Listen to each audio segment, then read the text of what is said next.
Good morning students. आज हम start करने वाले हैं, हमने पहले वाली वीडियो की थी शब्दालंकार।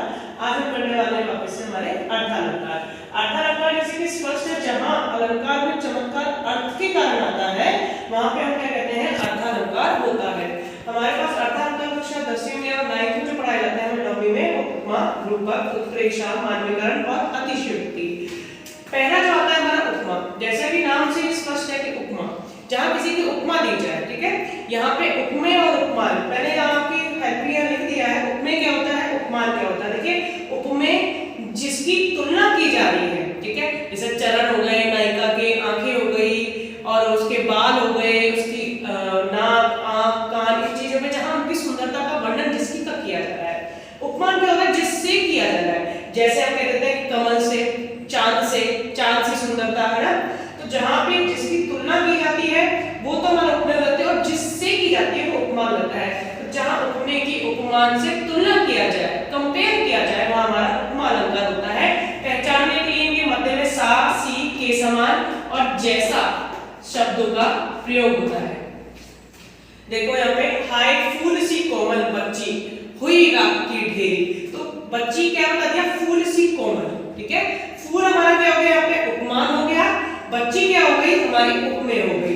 इस तरीके से रूपक में आइए। रूपक क्या कहता है कि जहां पर उपमेय पर उपमान का आरोप लगाया जाए, दोनों के मध्य के भेद को समाप्त कर दिया जाए, तो वहां रूपक अलंकार होता है। जब हम रूपक को खोलते हैं तो उसके मध्य में हमेशा रूपी आता है। जैसे चरण कमल बंधु हरिया, ठीक है। तो कमल रूपी चरण, कमल को चरण को क्या बना दिया, कमल बना दिया, ठीक है। चरण को कमल बना दिया, दोनों के मध्य का जो भेद है वो समाप्त कर दिया है। उत्प्रेक्षा में कहता है कि जहां पे हम संभावनाएं करते हैं, उपमेय में उपमान की संभावना की जाती है, इमेजिनेशन, कल्पना की जाती है यहाँ पे कि वो चीजें, वस्तुएं ऐसी लग रही है। तो यहाँ पे आपके 6 शब्द आते हैं, जानो, मानो, जनु, मनु, जनहु, मनहु, ठीक है। इसका उदाहरण देखिए कि सिर फूट गया उसका, मानो अरुण रंग का घड़ा। मानो क्या हो गया आपका, इसका एक एग्जांपल मैंने बताया 6 में से, उसमें से देखिए कि मानो आ गया है। मानो मतलब कहते हैं कि मानो को ऐसा लग रहा है, ठीक है। राम जाता हुआ ऐसा लगता है मानो उसके पिता। तो हमने मानो को क्या कर दिया कि इमेजिनेशन रख दी है, एक संभावना रख दी है।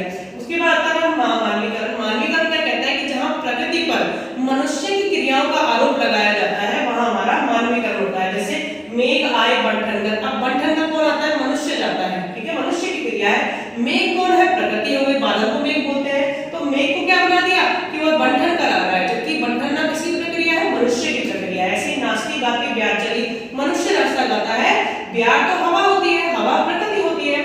अतिशयोक्ति क्या कहता है कि जहां बात को इतना अधिक बढ़ा चढ़ाकर कह दिया जाए कि उसका होना ही असंभव हो जाए। कि देखो देखो ये साकेत नगरी, नगरी धरातल पे रहेगी, धरती पे रहेगी, मिलने स्वर्ग से गगन जा रही, यानी नगरी इतनी ऊंची हो गई है कि वो कुछ समय पश्चात स्वर्ग में मिल जाएगी। तो ये क्या है, अतिशयोक्ति अलंकार है।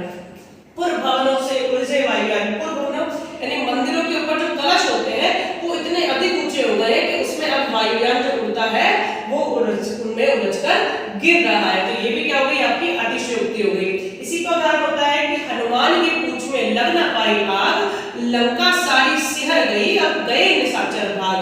जब हनुमान की पूंछ में आग ही नहीं लगी है तो लंका जली कैसे, और लंका जली नहीं है तो राक्षस यानी निशाचर भागे ही क्यों। मेरी वीडियो देखने के लिए धन्यवाद आप सभी का। अच्छी लगे तो लाइक शेयर सब्सक्राइब।